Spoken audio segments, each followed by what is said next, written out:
everyone. Welcome to the LTG Show. This is episode number 210. My name is Sean Wilburn. I'm Tony Hannity. And we are here to talk about Technology of the Week. This is the tech podcast for the website LazyTechGuys.com, where we hit 1,000 subscribers on YouTube, everybody. Check it out. Look at us. Anyway, Lazy Tech Guys, come visit us. We'll give you some contact information for us. Comments at LazyTechGuys.com is how you can email us, or you can give us a call at area code 707-722-5299. Now, we like to record this at night at around 11 o'clock every Tuesday. Freaks come out at night. Freaks come out at night. Yeah, the freaks are here now. So we're going to talk about technology. But if you'd like to join us and send us any questions, the Q&A is usually open. I believe it's open right now. Oh, look at that. It is open right now. And if you have any questions for us, feel free to go ahead and throw it to our way. We'd love to hear them. We'll respond to them and answer them live on the air. So besides that, Tony, how are you doing today? I'm very good. I'm trying to grab something over here that should be worn, at least for the first part of the event tonight. Go Giants! All right, game 1 of the World Series against the Unso Royals. Okay, second of all, things are good, man. I got promoted in my Filipino martial arts class, so I'm a second level trainer, so I can't have my own school yet, but I can train people unsupervised, if you will, for a longer period of time. But I did want to talk about a few things, favorite things, tech things. First off, I finished the second season of Arrow and The Following all this last week, so I've been real busy on Netflix. So great shows. Go watch those. Next, I did want to talk about this real quick. This is the Microsoft wireless display adapter. It's still not yet available in stores. I thought it would be available this week. I got my numbers crossed, but still not available. You can pre-order $60, and I hooked it up to a number of TVs in the Best Buy locations as well as my TV here. When there's not a lot of Wi-Fi in the area, it works great. There's very little to no latency. You can have it as a second monitor. You can have it mirroring exactly what's on your tablet, whatever you prefer. And it's a really, really good iteration of Miracast, and I'm hoping that people will start embracing Miracast more so than we have done in the past. So keep an eye out on this in your local Best Buy stores if you're looking for a way to connect your tablets, even Android tablets, to your computer without wire or even without Wi-Fi. Hotel rooms, because you can't connect a Chromecast over Wi-Fi with their hotel room. Second of all, hotel holiday. Second of all, I've got these legs. Whoa, you got legs, bro. I've got 4 legs. Simulator thing. Kind of, yeah. So this goes on my back. No. So if you're watching the live video right now, this is called the Tab Lift. I actually did an article about this back in 2012, 2 years ago. This was a Kickstarter project, and at the time my daughter was just born, and I really needed a way to. Well, this is not for her. This is more for me, because I needed a way to stay on the bed and hold my tablet while, in a sense, being hands-free. And I felt that at the time a lot of the solutions that I had were not viable. And I saw this on Kickstarter. Full disclosure, I did not back them. This is a review unit that they were able to send me a few days ago. But essentially, these 4 legs are completely malleable. You can put them in any kind of configuration that you need, and then you've got these 3 slots to differentiate what viewing angle you want to look at the tablet. So I've got a tablet here, and you simply just place it in one of the slots. I'm going to break this. And then you for a review. I know. And then you have this here. You have like a bungee cable. Thank you. You have a bungee cable, and sorry, I'm facing away from the mic. But you have a bungee cable, and then you clip that onto the top of the tablet. I haven't yet tried this with my Pro 3, which is a 12-inch display. This is a 10-inch display. But essentially, this is more of a downward-facing angle, and so I could be laying on my back and still be able to view whatever it is that I'm watching with no hindrance. My hands are free, and even if I'm, for whatever reason, rubbing my belly because I had a really great meal, it won't get in the way of the tablet. The downside is this: because this was actually form-fitted to an iPad. You know, an iPad has the on and off switch or the home button on the side. This is an Android tablet, and it has it right in the middle. These two little nubs here cover like the back button and the task button. So it is kind of a nuisance if you need to hit those buttons. But I'm going to do a more full-on review. Probably you'll see a few shots of me in the bed with clothes on, kind of testing it out just to make sure. Yeah, thank God. Just to make sure. No, so I've been really excited to really put this through its paces. You know, for the life of me, though, I don't know what the cost of this is, but you'll definitely see this on our YouTube channel. What's it called again? Lazy Tech TV. This is the Tab Lift. This is the Tab Lift. So there's that. Also, my weekly choice of flavor for my vape is by Clutch Vapors. Not sure where they're from, but this is called Ringer, and it has a flavor of blueberry cotton candy. And so if you're into that kind of, what's it called? Not juicy, but fruity flavor with some sugar, that's a really great way to go. Awesome. Yeah. What about you, Sean? I haven't been doing anything. No, I actually just found out that there's a South Park pinball table on Zen Pinball. So if you play Zen Pinball, and that's pretty much on a whole bunch of platforms. So I have a feeling it's on Xbox and probably PlayStation now. It might be on your iPad and iPhone already, even on your Android phone. You can double check those too. I know that those tables, they have it on all of them, but they don't release the tables on all of them at the same time. I know they have to get them developed and get them out there. So keep your eyes open. South Park Pinball, they had a Butters table and a general South Park table, and yep, a lot of fun and a lot of stuff. But other than that, nothing too crazy, just relaxing, doing the normal stuff, at the music thing and all that kind of good stuff. So cool. But we do have a lot of topics to talk about here to hit up here, and I guess we should start about this thing that people like to talk about a lot, and I guess is what, Apple? Something What's about that? Apple? Apple, right? Banana. No. Are we just shouting fruit out? Nope. Nope. We gotta talk about apples. So tomatoes are a fruit. Last Thursday, Apple had an event, and what did they announce here at this event there? Because Tony, you were very well versed on it as we were talking about it for free show.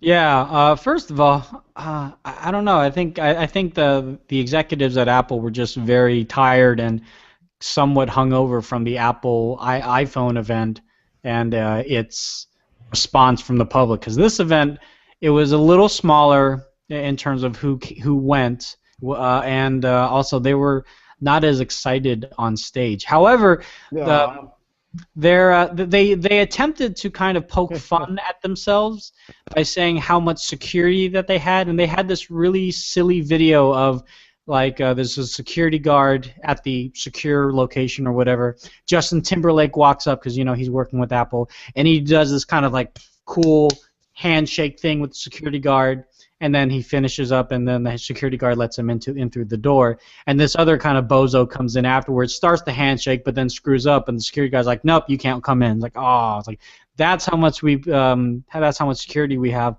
Plus, we have our security officer, Mr. Stephen Colbert, and Stephen Colbert was on the phone making jokes and stuff like that. It's very un-Apple-like. I would say the video itself was more of akin to Samsung, because Samsung has kind of corny videos. That was more how I viewed it. But yeah, they try to liven up the crowd and make some giggles and chuckles throughout the crowd. But going back to the news, they announced Yosemite OS. Is it OS X or OS 10? I never know what Apple people. It's 10. Okay. It's 10. So OS 10 Yosemite was announced, and this was originally announced in a beta preview for the public since back in June. And it basically is brighter, flatter applications, heavier use of translucency. They have switched its default font to Helvetica Neue, and which is more familiar with people that have an iPad or an iPhone. And they are going to start using more of the continuity, which allows you to take text messages and I believe phone calls from your phone, but on your actual computer running OS 10 Yosemite. So it's available now for download. And Sean, you've already downloaded it, and I don't know how much stuff that you've dove into it so far. Haven't downloaded anything yet. Okay. I mean, they're definite. Always tell people, just watch out for when you do your upgrades, especially if you're in a professional field, just because the new operating system's out there. Just make sure any hardware that you have that you need, like video capture, any devices, audio capture, audio devices, make sure that they're compatible before you do the upgrade. So that's the reason why I have not upgraded, because I have yet to make sure this stuff is going to work. And the minute I know my gear is going to work, then I'll do the upgrade. So that's a good point.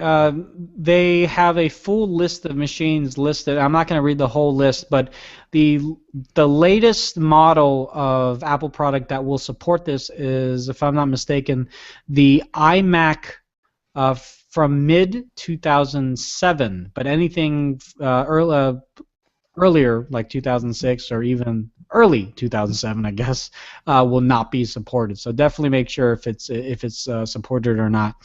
But yeah, this is, it's good for Apple. I mean, they promised that this would be available before the end of the year, and here it is, and you can go download it. Happy days. The other thing that they announced in regards to software is that iOS 8.1 would be released yesterday, Monday, October 20th, 2014. And released yesterday, everybody. Yeah. Oh wait. Hold on.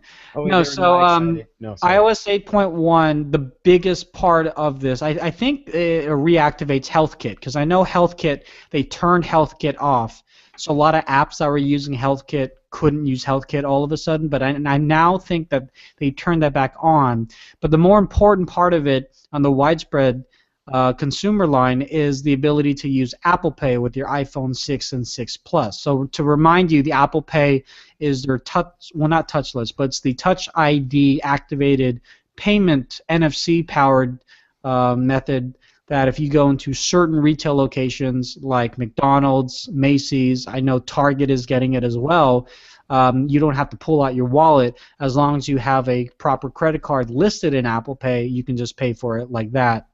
And it's much more secure than other NFC payments have been in the past from the likes of Google and SoftCard. So this is great, because the more people start using Apple Pay, the more retailers will start seeing that NFC is something that they need to, pay more attention to.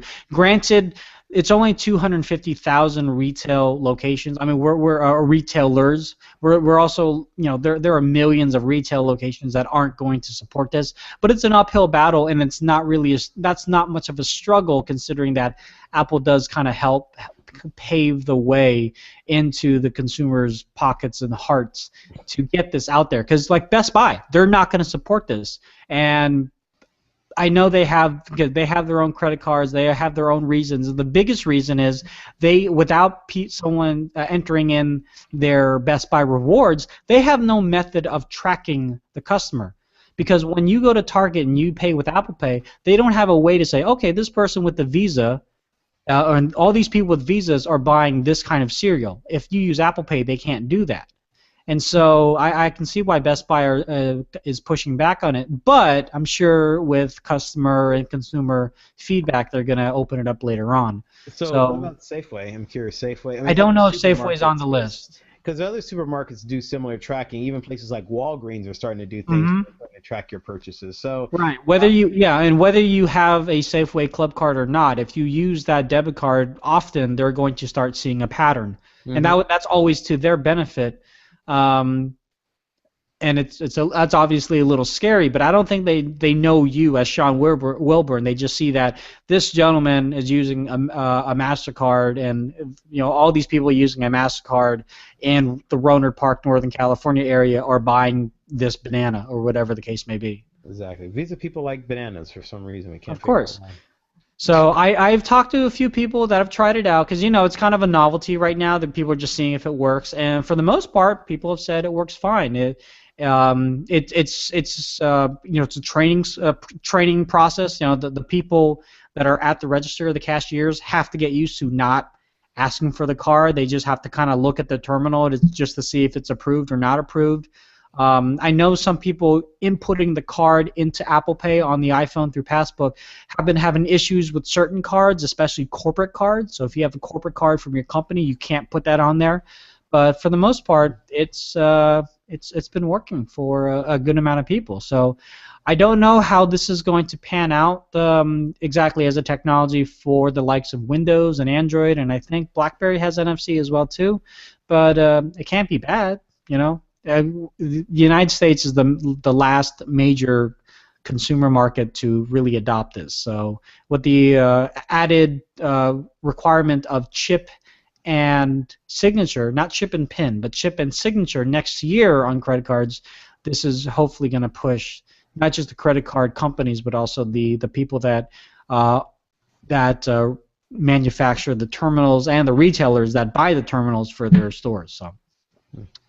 But then, yeah, they had more hardware, obviously, that they wanted to announce. And the first one that we want to talk about here is the iPad Air 2. The iPad Air 2 is thinner.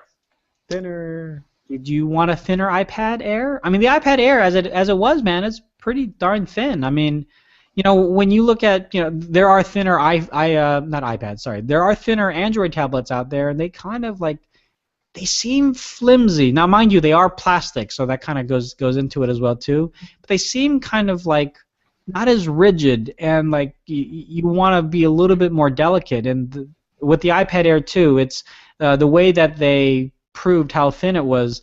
They, if you remember last year, the ad was, this is a number 2 pencil, and hiding behind it is an Apple iPad Air. Now they have the same number 2 pencil, and they have this laser cutting the top of it, so it only shows like 6 millimeters thin, and there's the new iPad Air 2. So that's cool, I guess. Stack 2 iPad Airs on top of each other, so there's 2 of them. No, but that'd be an interesting tidbit too. But in any event, the iPad Air 2 has a few upgrades. They have the new A8X processor plus the processor that I think it's like the M7 processor that A8X, I think is what it's. Hang on, let me go back to that here. Yeah, no, it's the A8X processor, and then the M8 motion coprocessor as well too, so it can track your steps and movements and things like that. They upgraded not the memory, sorry, but they I don't know about the battery. But they definitely upgraded the screen. The screen, the number one complaint with the iPad Air screen or any iPad screen was that it's glare reflective, you know. So they made it more anti-glare. They put some special coating on there, so it's anti-glare. There's a 0 air gap between the screen itself and the LCD, so that's cool. That minimizes the size as well. It has a Touch ID because Tim Cook pointed out on stage, if you have an iPhone 5S and an iPad Air, your common habit is to try to unlock your iPad Air just by putting your thumb on the home button. So now you can with the Touch ID, but it doesn't support Apple Pay. Don't think you can go to the store and pay for something with your iPad. You're still going to need the iPhone 6, 6 Plus, or the Apple Watch later on next year. Other revelations on this, we'll talk about later on too. It comes with iOS 8.1, has LTE models, and then all the colors are the same, but they also have gold. So if you want an iPad in gold because you've had the iPhone in gold, now you can have matching iPhone and iPad. So they are shipping out later on this week, and you can get it as low as $4.99, or if you just want to get the original iPad Air, well, not original, but the iPad Air, the one that came out last year, that's being dropped to $3.99, and it's still a great iPad. I think, you know, if you don't necessarily need the best of the best or the newest of the new, for $3.99 you're going to get a slap bang iPad Air from last year, so that'd be awesome. But I would say the one thing that they did not mention on stage, and I understand why they didn't mention, because they didn't want to anger carriers, is that in the iPad Air 2 they have preloaded, especially with the LTE models, or I guess only with the LTE models, they have preloaded, or rather pre-installed, a removable, it is removable, but it is a SIM card that allows you to switch within iOS between AT&T, Sprint, and T-Mobile. Yeah. So that's in the United States, no Verizon. In the UK, I know Electronics Everywhere, is also part of this. So I'm assuming that they'll be adding more carriers on later. But this gives the consumer complete freedom, in essence, to say, and I was telling you pre-show, if you're going somewhere where you know Sprint has a better connection, you can use Sprint.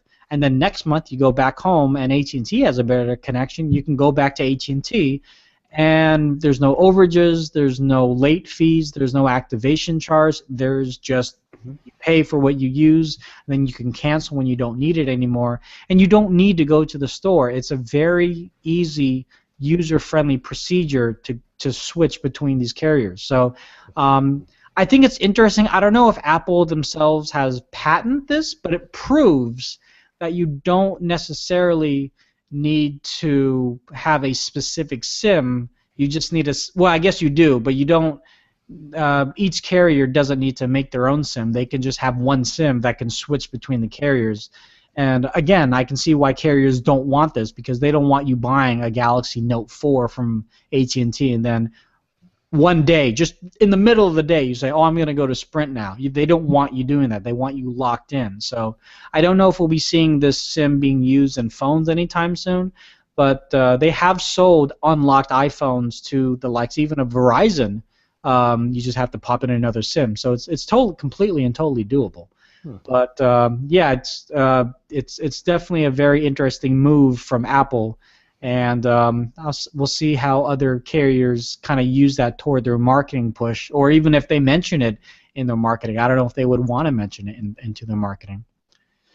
And in the last part of the iPad announcement, they announced the Apple iPad Mini 3. This was also an incremental upgrade. Now, mind you, they also, on the iPad Air 2, they upgraded the camera. It's an 8-megapixel camera because they were pointing out how many people actually use their iPads to take pictures. Now, you might think that's silly, that's ludicrous. Who in the world does that? Have you been downtown San Francisco? Have you been to Vegas? I mean, people of, I would say almost any age, but it's usually kind of the, I hate to say it, but of the older crowd. They're pulling out not their iPhones, but they're pulling out their iPads, and they're with huge 9.7-inch display. They're taking pictures of the Bellagio Hotel and things like that. And Apple has always prided themselves on not just the megapixels, or I guess it wouldn't be the megapixels, but the actual lens and the sensor. And they upgraded the sensor and everything in the iPad Air 2. But on the iPad Mini 3, the camera's the same. It's a 5-megapixel eyesight camera. Even the front-facing FaceTime camera is the same. They really didn't do anything. I mean, they have Touch ID now, which is really the only big upgrade. And so it was kind of like they didn't necessarily need an iPad Mini introduction, especially with the iPhone Plus. It being a 5.5-inch screen, this is a 7.9-inch screen. So it's an inch difference, I get it, but it's still enough where people would say, well, do I really need an iPad Mini anymore? I mean, because I have this iPhone 6 Plus, and it pretty much does the exact same thing, if not more, and I can do everything that I would do on my iPad Mini on here. I don't, and it's more one-handed friendly than an iPad Mini is. So I don't know. If you're looking for the newest, again, just like with the iPad Air 2, if you're looking for the newest of new, then yeah, you would want the Mini 3 because it has a Touch ID sensor. However, if you would want to save some money, I'm sure you can still get the iPad Mini 2.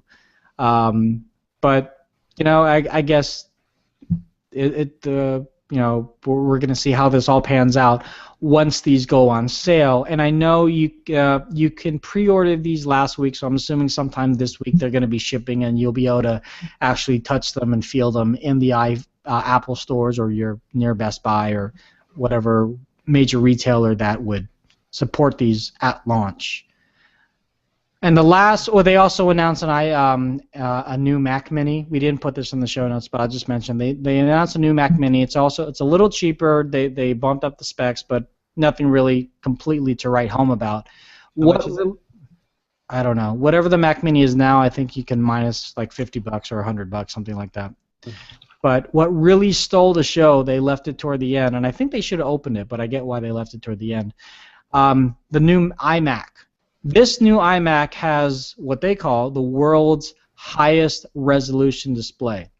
It's at 5120 by 2880 pixels on a 27-inch screen. Now, this is an iMac. It's essentially what we in the Windows world would call an all-in-one computer. There's no tower. There's no desktop. It's all built in behind the screen itself. And it, according to the people that have actually seen it in person, is gorgeous. It has twice as many pixels as your standard HD TV. It is better than 4K. Apple actually is calling it a Retina 5K display.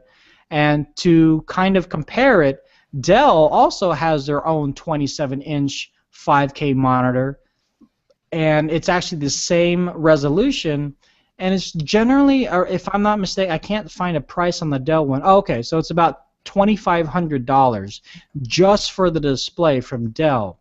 From Mac, you can get this, the iMac, for $2,499, so for the same price. So if you're in the market for a really high resolution screen and you're not married to Windows or Ubuntu or whatever non-Apple operating system you're using, you could buy this for the exact same price and get a full-on computer.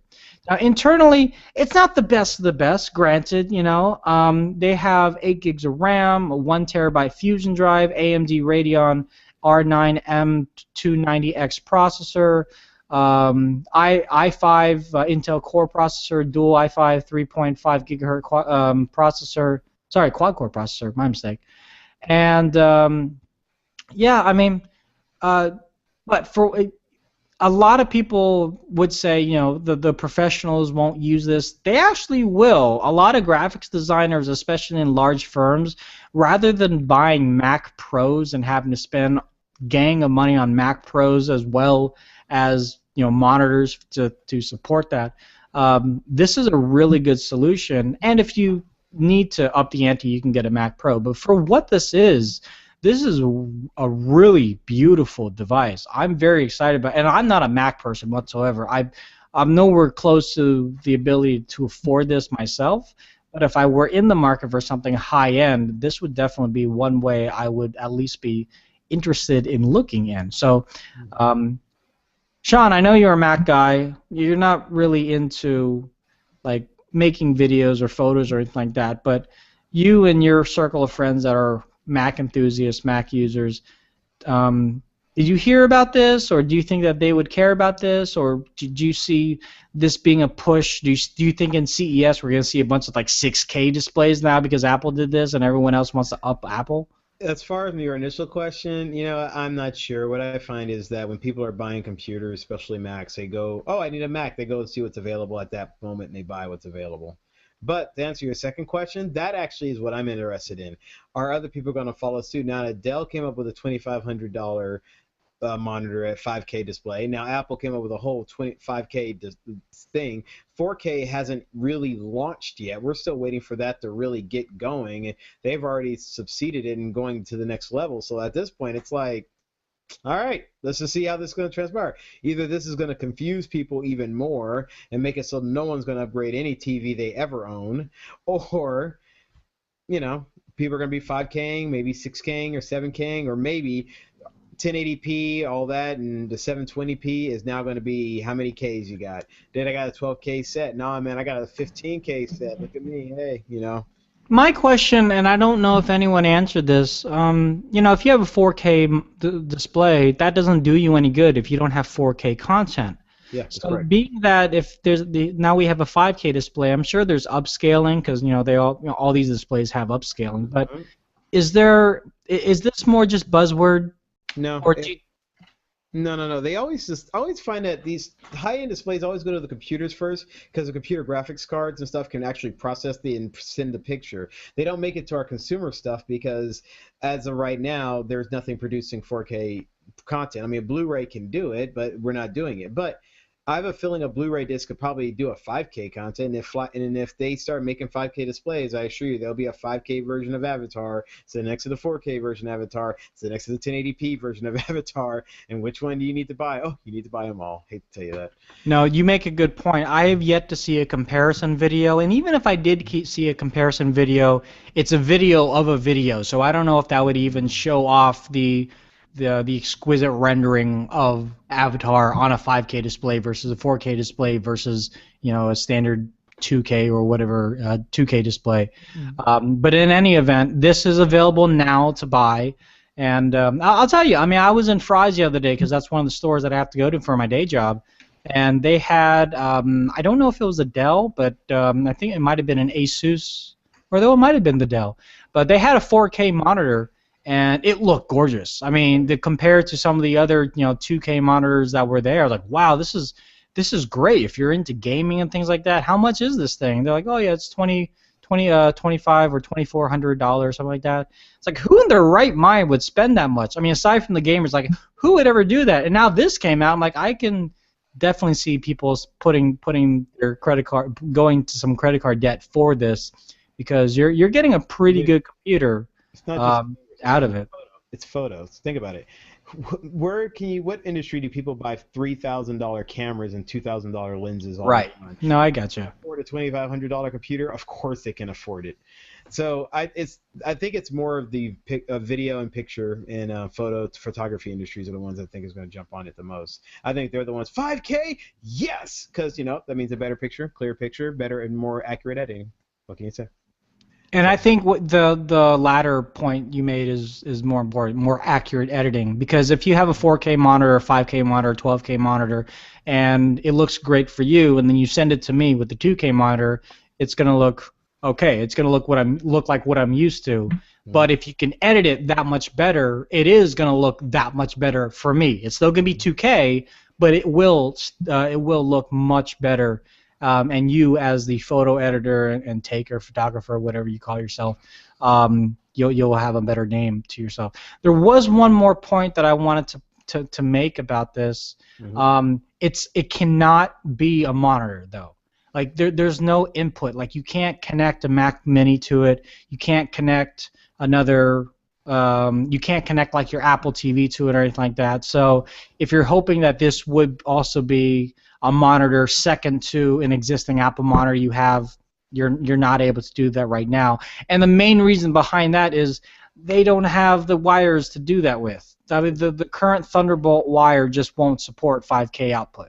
It just won't. So when Thunderbolt 2 or 3, what 3.1 comes out, whatever it's called, supposedly that would support that. But until then, this is your computer, and I'm sure you could have a secondary monitor from there, but this could not be a secondary monitor from your primary computer.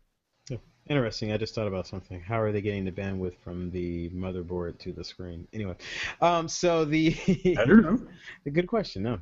All right, let's take a break real fast, and then after this, we're going to talk about cable industry possibly changing, IBM major changes, and a lot of Android news, including what we know what L finally stands for. But first, let's take a break here, and we're going to go ahead and thank our sponsor, which is Audible.com.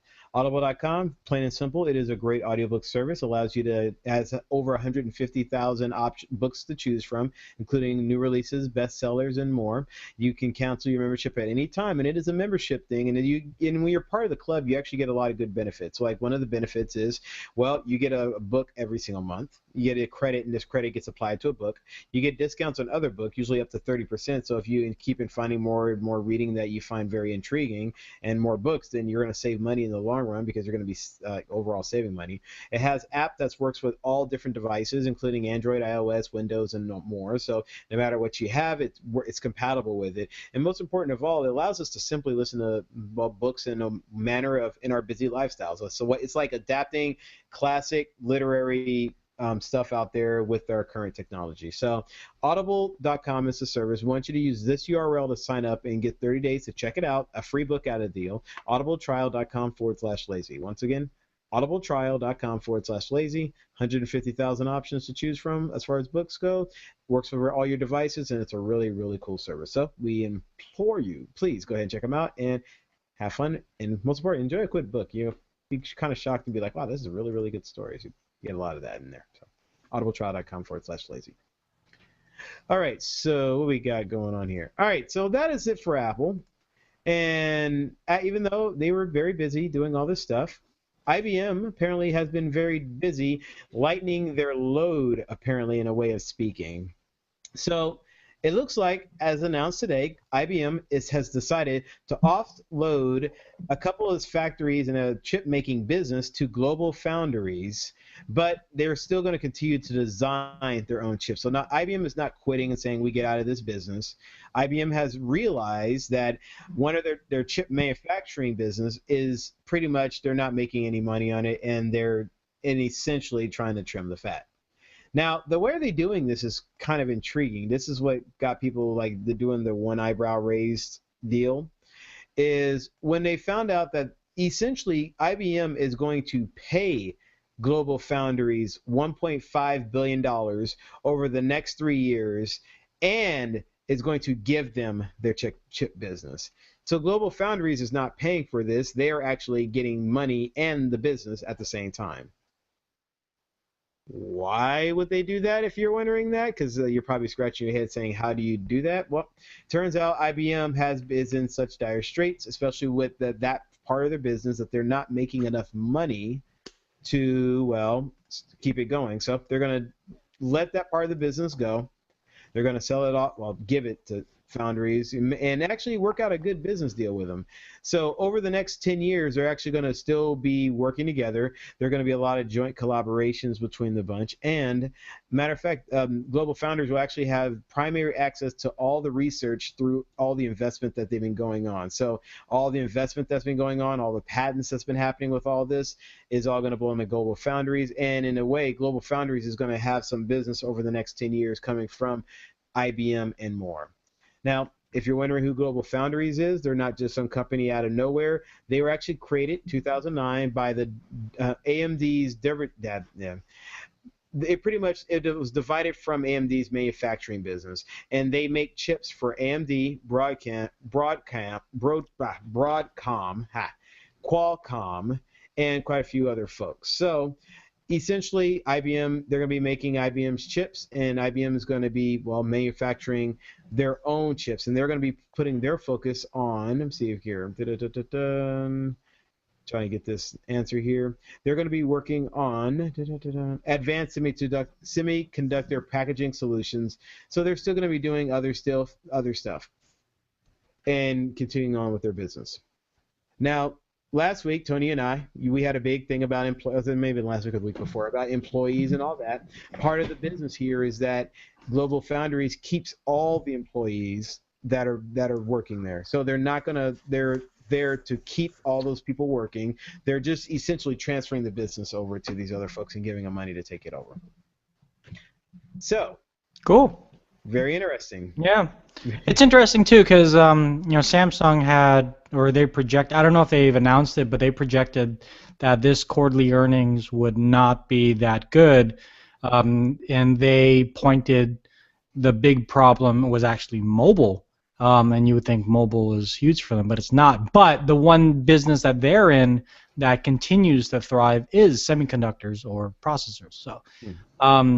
They're obviously holding on to their processing business, and IBM, the company that you would think would be just swimming in money because they're just a house brand, notable brand, and this kind of thing, but they're not. So, as I mentioned earlier, Sean, if you can save money over the long term, or I guess you mentioned it, they felt that over the long term they would actually be making more money by offshoring this to a separate company, and instead of maintaining it on their own over the next few years. So we'll see how this pans out. I mean, Global Foundries isn't going to go anywhere, even if for whatever reason over the next 10 years something bad happens with IBM's contracts with the government or any other contracts that they have. It doesn't go through, and then Global Foundries says, oh, well, we're not going to make any more chips for you, but we still got AMD. So Global Foundries is kind of in a win-win situation in a lot of opinions. So people need the chips. Yeah, they do. Now, the factories, the ones that are being taken over are the New York and Vermont facilities. The one in Canada is actually staying in the ownership of IBM, and Oh, okay. they're going to continue using that one for their own semiconductor solution. So while IBM, they're just kind of giving up on what they've done in the past, and they're moving forward to world the same thing again.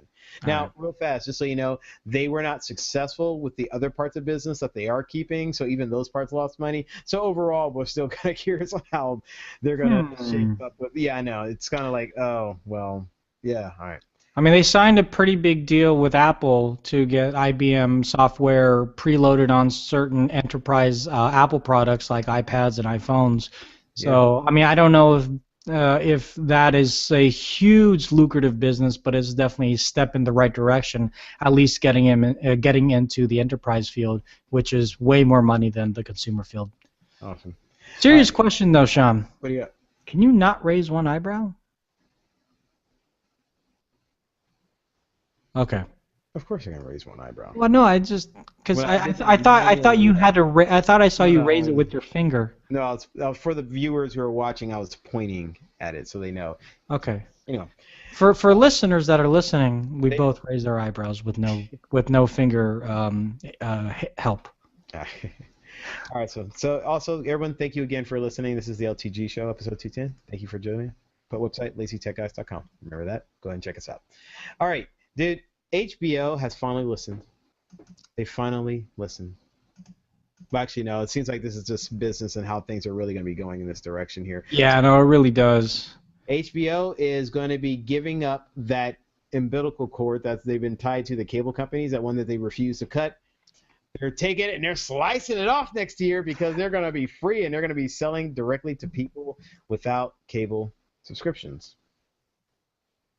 Yay! That's awesome. Yeah. Yay! This is not new to HBO. They have HBO Nordic, which is Sweden, and I believe Norway is included into that package. Mm-hmm. And for, if I'm not mistaken, around the same price as Netflix, you can get pretty much a lot of the HBO content. They have their own issues, like subtitles in the local language isn't that good, and servers are not that good. Like even signing in, sometimes it'll say you need to be connected to the internet. Like I am, you bozo. But this is great, at least here for us in the United States. And I know, Sean, ever since I've known you talking about something like this, you've always been a proponent of doing a la carte, even if it is a little bit more expensive. You give me exactly what I want, and I'll be willing to pay for it. Mm-hmm. We don't know how much it's going to be, and I mean, I would speculate maybe $20 a month would give you the ability to stream it on your respective apps, whether it be on your PS3 when they hopefully fix that, your Xboxes, your Chromecasts, Apple TV in the future, because it's not on Apple TV yet, which is interesting. But you brought up an interesting point. In the future, are we going to see not a cable company, but we'll call it a cable company, but an internet-based company that would facilitate these subscriptions, these streaming subscriptions for us in a cable company-like setting, but you'd still have the choice to choose which ones that you want. Yeah. See, I consider this sort of like it's my entrepreneurial spirit, and it kind of goes back to the same reason why I said that they should have offered a la carte for more money and offered the packages at the same time. One, if you offer people a la carte and show how much it is, most people are going to be like, oh, the bundles are that much savings? You're right, I'll just go for that. And now people will be like, you know what? I understand that that's a better deal, but I just need to get these few channels. And then it's like, well, you always make money on the people you're getting less dollars amount from. So you make a higher percentage on it. So you may be only making maybe $4 for every $10 you're getting for every $10 for like in the bundle. But for that same $10, maybe like 8 of it goes to you and you make more money. It's like there's a way the math would work better in your favor. Just kind of how it all happens. But in the same entrepreneurial spirit, that's the same reason why I figure some entrepreneur, like you said, a startup is going to say, hey, I'm going to work out a deal with Netflix, Hulu, and all these things. I'm going to get more subscribers to all these people and unify all their setups, and they pay me one fee, and I get the money to them. I'm like the mediator, sort of like the middleman to make the consumers' lives easier, essentially becoming a new futuristic internet cable box system. Right. So I can already see it happening. Anytime you can get people an opportunity to make money and make a business, why not? Give it a shot. It might make There's actually already an app that kind of does that, but so I forget what the app's name of it is, but what it does is it has its own catalog, and then you say, oh, I want to watch this show, and it separately will open up the Netflix app, or it'll open up the Hulu app, but you have to have those apps on your phone or on your computer, and you have to have a valid subscription to them. This particular app is free to use, and I don't know how they're making money. There might be some sort of handoff money, that not a like under the table handoff, but like a referral thing that they're getting. So for every time someone says that they want to watch Arrow, they get 0.5% of a penny. Every time someone uses that app to say that they want to watch Arrow. And I thought that was a really cool way to not only use the apps, but also it gives you the ability to, as long as you're subscribed to Hulu Plus and Amazon Prime and things like that, to discover other shows that you wouldn't normally look at. Because for me, I'm a Netflix user, and when it sees that I'm at the end of the season, it'll say, okay, you finished the season of the following. Here are some shows that you might like. I might not like any of those shows, but if I were to use this app, they might say, okay, you might like these other shows, which you can find because of your Amazon subscription on Amazon. It's like, oh, yeah, and I'll start watching that, and then I'll just be using the Amazon Prime. And thusly, it would expand my horizon of different shows that I wouldn't normally watch. And I would still be using the Amazon service, but this little mediator, as you pointed out, would really have been the catalyst. Because otherwise, unless someone would have recommended that other show to me, I wouldn't ever check it out. Mm-hmm. Well, they're not. Well, HBO is not the only ones doing this. CBS has also unveiled a subscription service for $6 a month. $6 a month, and you will get. Well, what is it? Pretty much all their programming and back catalog. You get things like, so they had a list of what kind of basic programming they had here, and for some reason I can't find it here any at all. But anyway, areas: New York, LA, Chicago, Philly, Dallas, SF, San Francisco. Oh yeah, shows like Star Trek's going to be there. Oh, MacGyver. Yeah, because that's current. Yeah, there you go. Anyway, so, and then they're not doing NFL. You don't get those things. They're trying to work out a deal to get the NFL. One thing I was trying to be very clear here. Are they talking about live streaming CBS, or are they just talking about CBS back programming here? So the $5.99 will get you the back programming as well as a day late. So on your phone or wherever, you can, on the next day, watch The Big Bang Theory, which is what I was watching before the show on my computer. And but in those specific markets, you would be able to watch streaming live. Now, the other thing I asked a question about, commercials. Are there any commercials? And that's a really big one there. There are commercials right now with their app, whether you pay for it or not.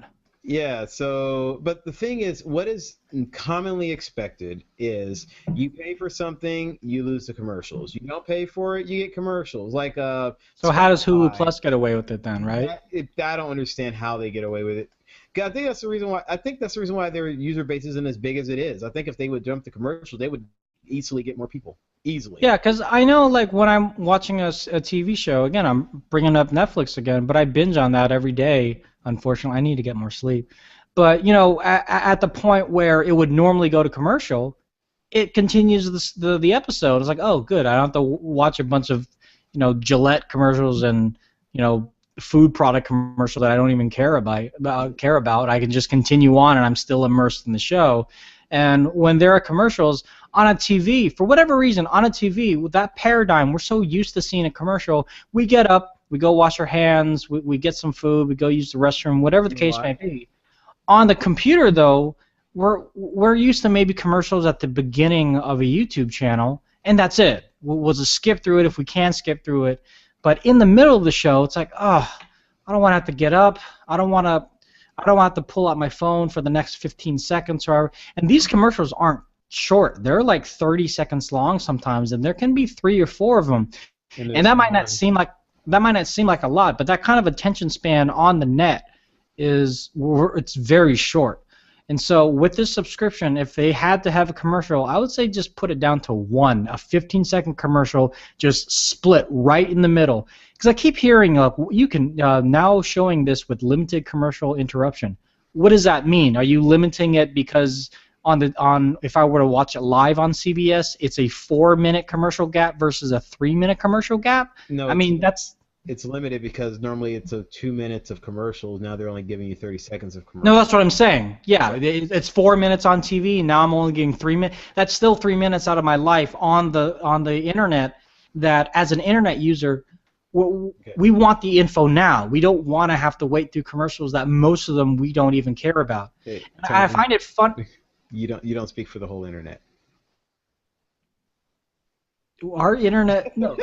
Our internet, no, yeah, I actually do.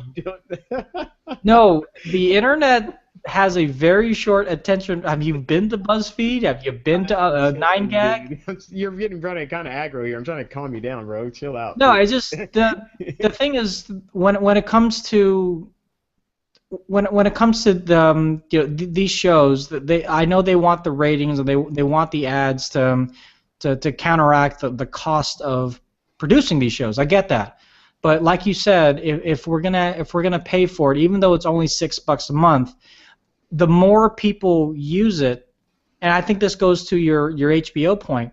It might be more expensive for them to just put it at $10 a month or $6 a month, whatever the case may be. But the more people that they have using it might be more than they would have had actually watching the show on the actual channel on live TV. So. And you're making more money on the new users that suddenly showed up out of nowhere, and you're like, okay, well, great, excellent. Yeah. The only thing is sports. I mean, that is a huge thing, and I know CBS is also trying to do something with Showtime because they own Showtime. So hopefully they'll do something with Showtime. I don't even know what's on Showtime anymore that's anything worth its salt. So the thing about sports is MLB has their own app. They have NFL has their, and NBA already has theirs. So there's really hockey has their own. They all have their own. So the only deal that CBS can make here is this. If they're doing all access and this is a back library, then fine, no problem. This is great. There better not be a commercial in any of this. And I am stating that as a fact. There should not be a commercial, because if there's a commercial on back library, you're insulting the people.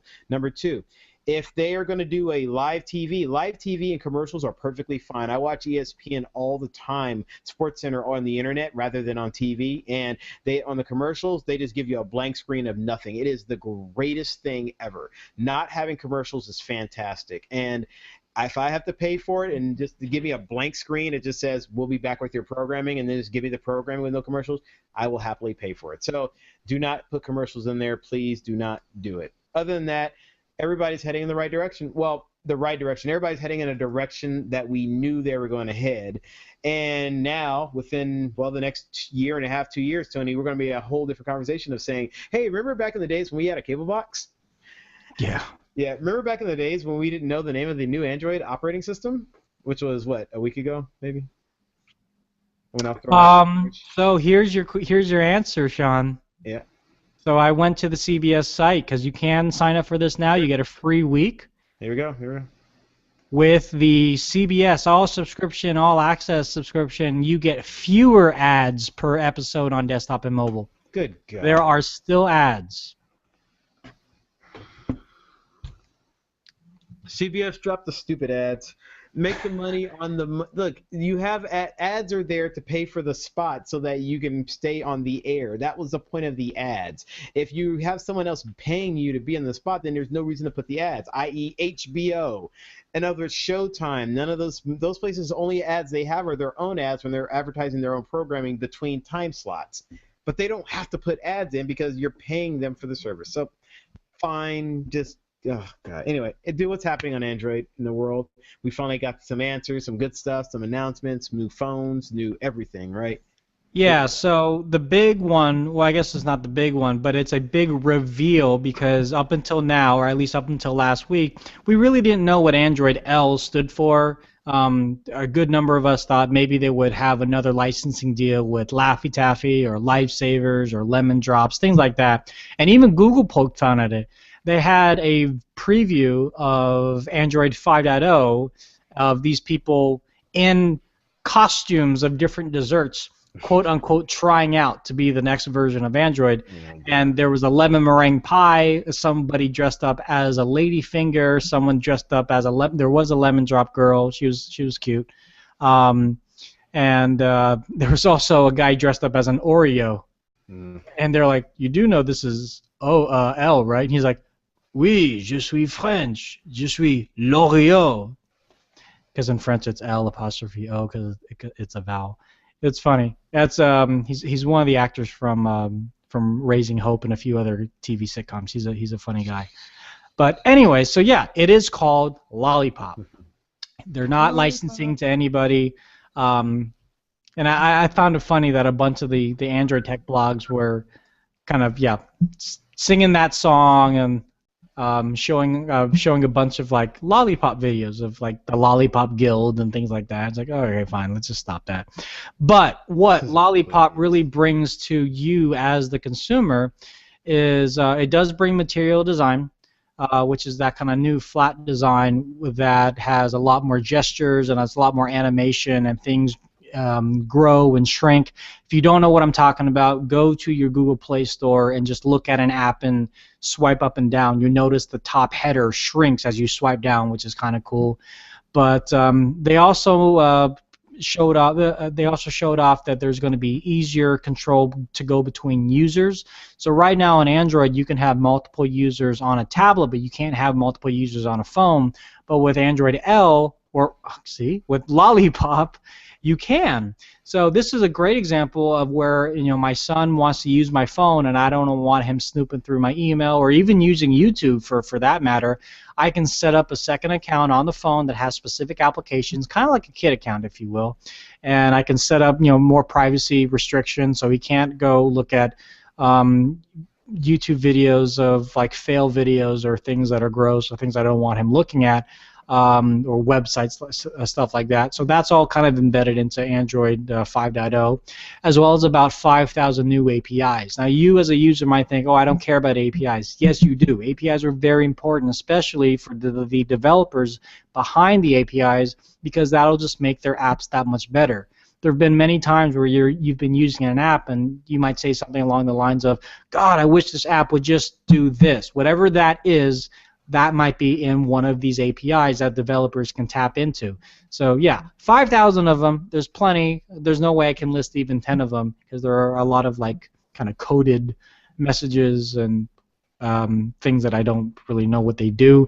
But developers are very excited about this, and this is going to help the ecosystem to be that much better and push forward for other things that Google is implementing, like Android Wear, Android Auto, Android Home, things like that. So I'm very excited about that. And so if you have a Nexus 5 and you have the developer preview of what was recently originally called Android L, you can upgrade the image of it to Android Lollipop and see at least a little bit more of what material design and a few of these other features that are coming to Android.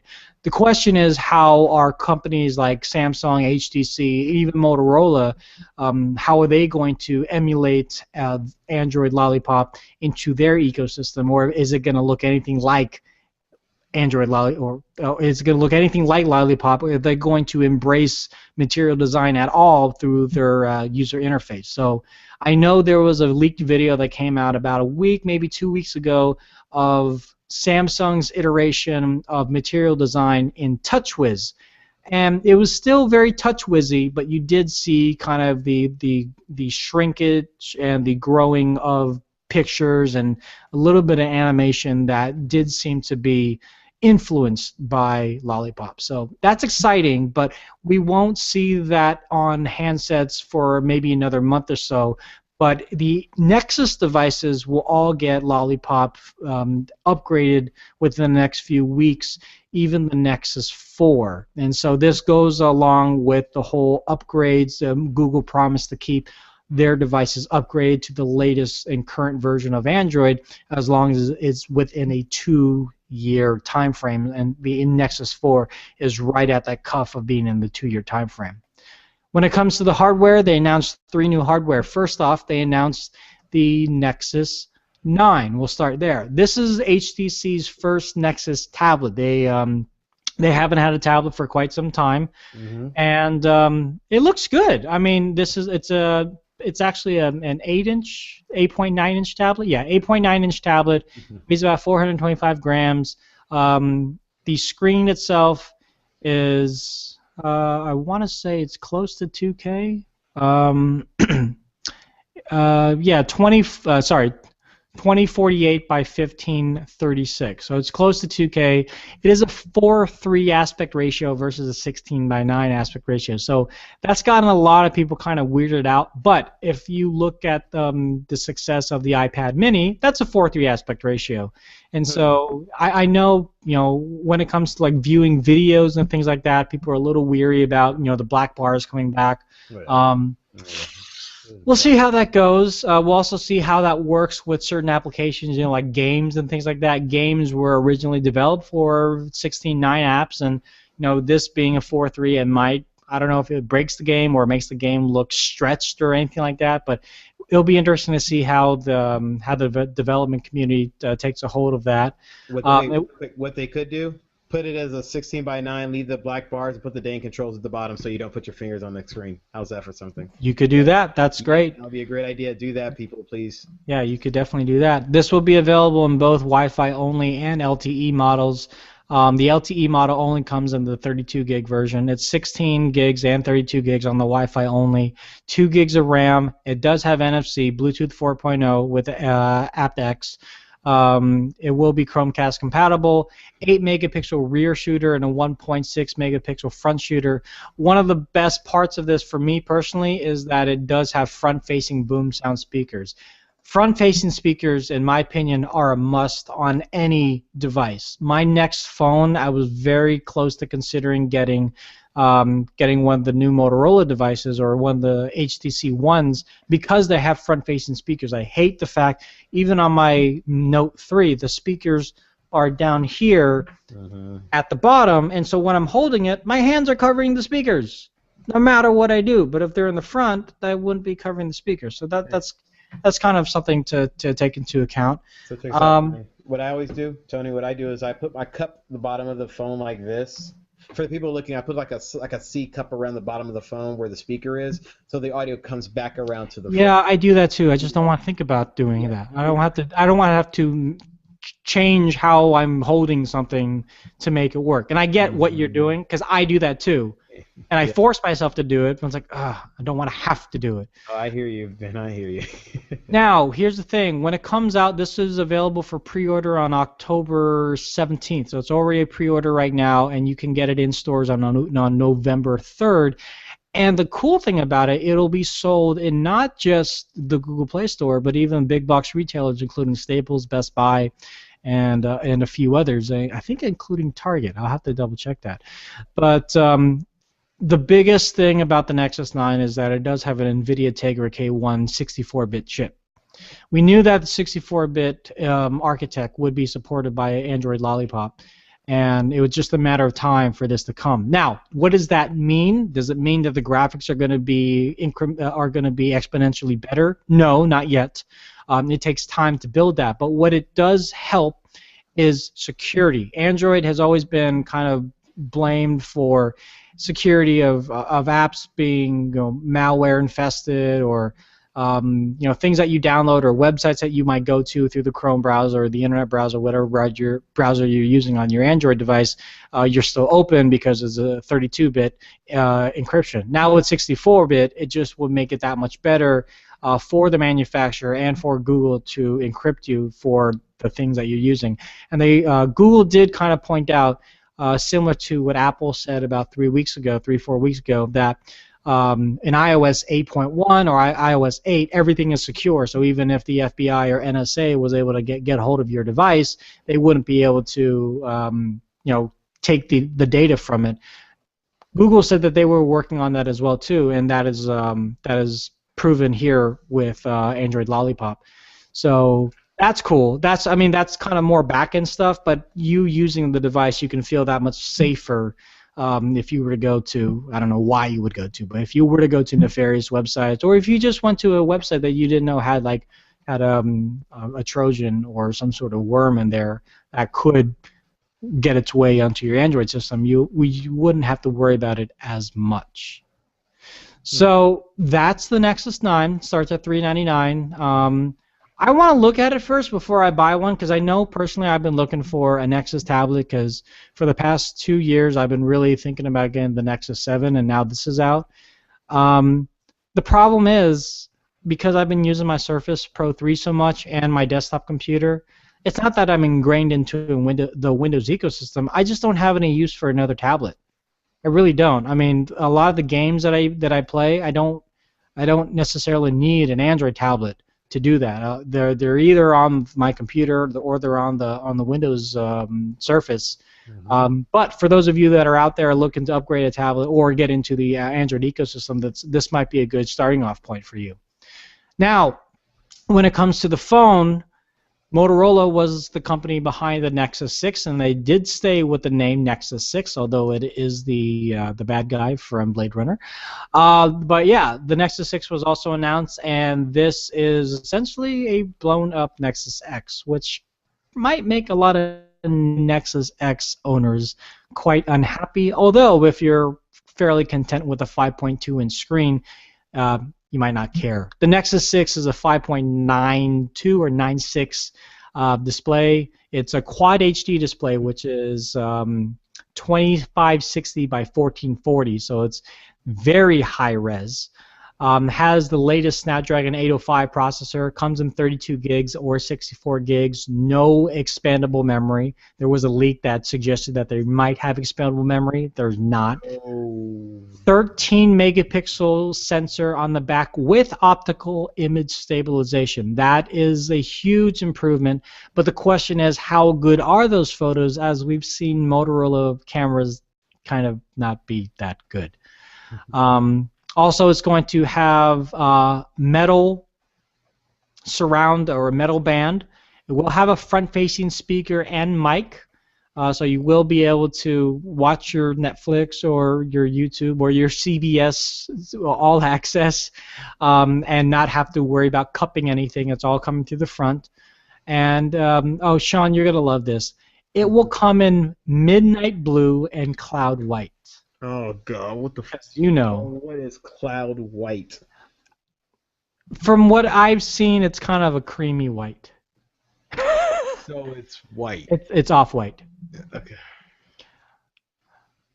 So my wall right now is cream, and the screen that I'm looking at is white, and I can definitely see the difference. So I'm looking at my wall, and that's the color of the Nexus. The Nexus 6. Off-white I definitely get. That's a commonly used current color phrase. But cloud white. Cloud white. It's like picking paint in like car colors. It's exactly. My car color is azure blue. You know what's funny about that? Azure is another word in a different language, just means blue. So it's blue. Yeah, blue. It's blue. Exactly. So my car is blue. It's like, I could have told you that. Azure blue. It's because they made it so fancy, and I'm like, oh, it's blue. Got it. Okay. Yeah. So this obviously will be shipped with Android Lollipop 5.0, and it will be available pre-order late October, and will start coming to carriers in November. Now, what carriers, you ask? Well, here's the coolest part of it. The coolest thing is it's not only on T-Mobile or AT&T as it's been in the past. It will be available with contract or without contract through AT&T, T-Mobile, Sprint, Verizon, and US Cellular. So this is the first time that a Nexus device has been available across all carriers without you having to hack it to make it available on your respective carrier. It starts off contract at $650. Now, in the Nexus fashion, that seems like a crap ton of money, especially when you look at the Nexus 5 only at $350. However, you have to look at the specs and look at the market that they're in right now. Google understands that they don't necessarily need to build a developer device. They need to build a device that really kind of pushes the boundaries and pushes where Android is going and how much better it is against the Apple iPhone 6 and 6 Plus.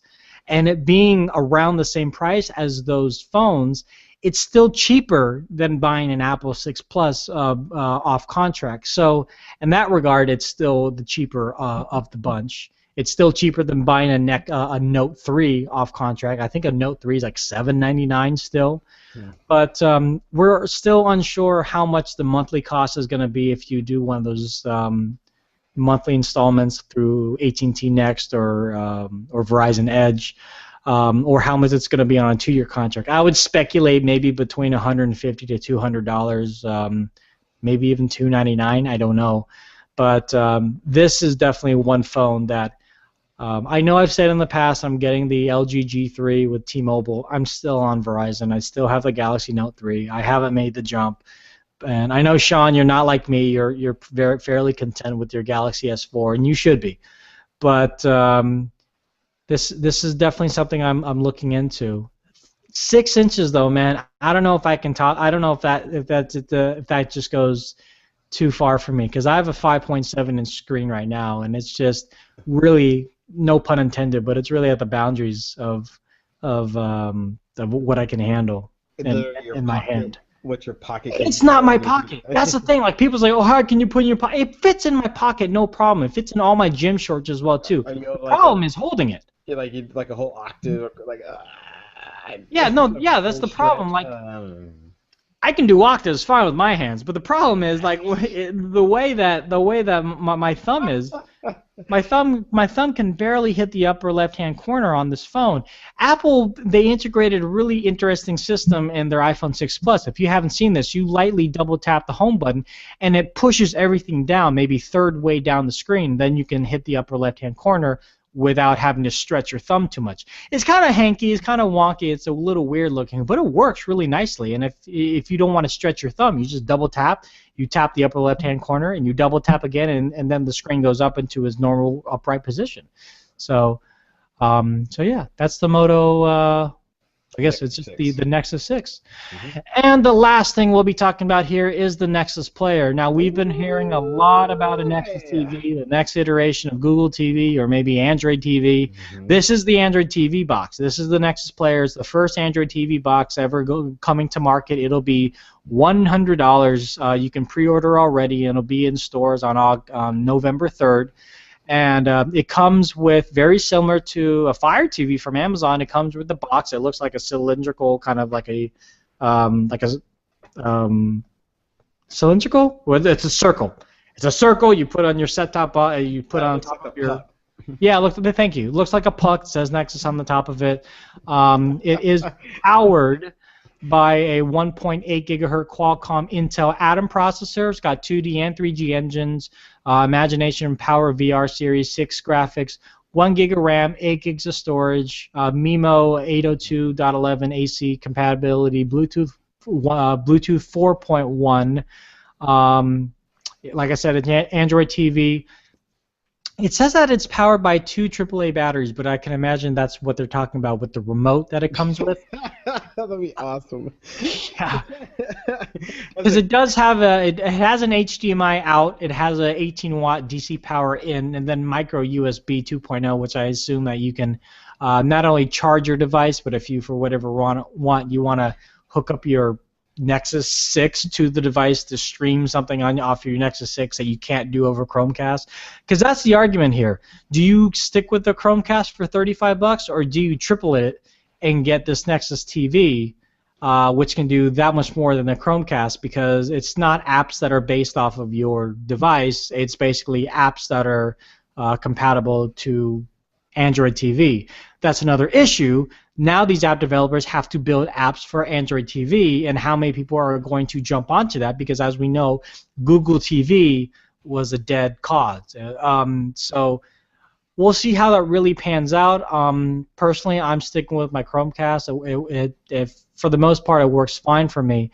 But what I would say that this has over Google TV is that for $40, again, very similar to the Fire TV, you can buy a game controller. And it looks real nice for a $40 game controller for Android games. This definitely spits on the Ouya.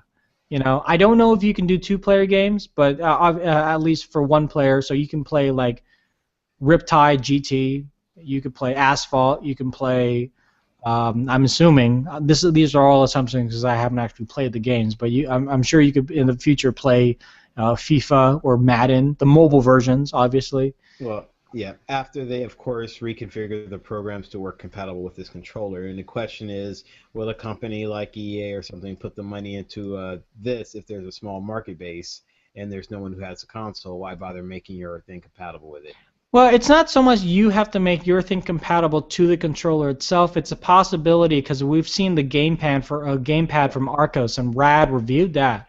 And the games themselves weren't compatible to the Arcos gamepad, but the gamepad said, "Hey, you're a game. I'm a controller. Let's map the controls together." And they did it in a very easy fashion. That wasn't necessarily anything from the game developer side. It was just the hardware and the software side from the gamepad saying, "Let's communicate with each other, mo better." If you will. That works within reason. The only problem is when you have games with specific controls, then it doesn't work as well. Or if depending on how they write the games, here essentially bad controls will make you not want to play a game.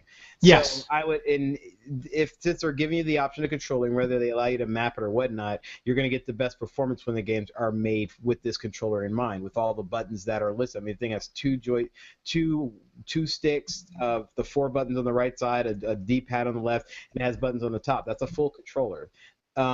All the shooters and all that, if they use the controllers and they design it with it, fantastic. That is great. Let's roll with it. Let's have some fun. But I just hope it's one of those things where it happens in the video game industry all the time where people will come up with hardware and say, hey, we got this great hardware, but no one makes games for it. And if you don't have games, you can't sell hardware. But it's hard to sell the hardware if you don't have games. So you kind of have this thing where you're trying to sell people on a promise. You got to get them to commit to the promise for people to invest the money into the game so that you can make it happen. Google has developed a box. They developed something that can do so. The specs on it are not really that great for gaming in general. Plus, they have the Chromecast, which does a lot what this thing does already. It's one of those things where I am kind of curious on exactly what they expect, whether their expectations out of this box, performance-wise, with the Chromecast in existence. And are they really just trying to kill the Ouya and trying to build a games market? Are they... I mean, I'm just curious of what Google's really looking at doing with this baby here. So, or is this really just for Android TV, and the gaming thing is just like a side note? Like, oh, by the way, I don't think they have to worry about Ouya. That's a dead horse. That was killed when it came out to pasture already. Yeah, well, but I think they're in one sense, the comparison that I made, they're showing that you don't have to get an Amazon Fire TV to play Android games. You can get a Google Nexus TV powered by Android TV, and Google developers develop for Android TV, or they develop for the Google Play Store generally first before they develop for the Amazon App Store. Unless you really want to play the two-player version of Flappy Bird, then you have to go to Amazon Fire TV. But yeah, I mean, just like we've been saying throughout this whole thing. I mean, this is all pushing innovation.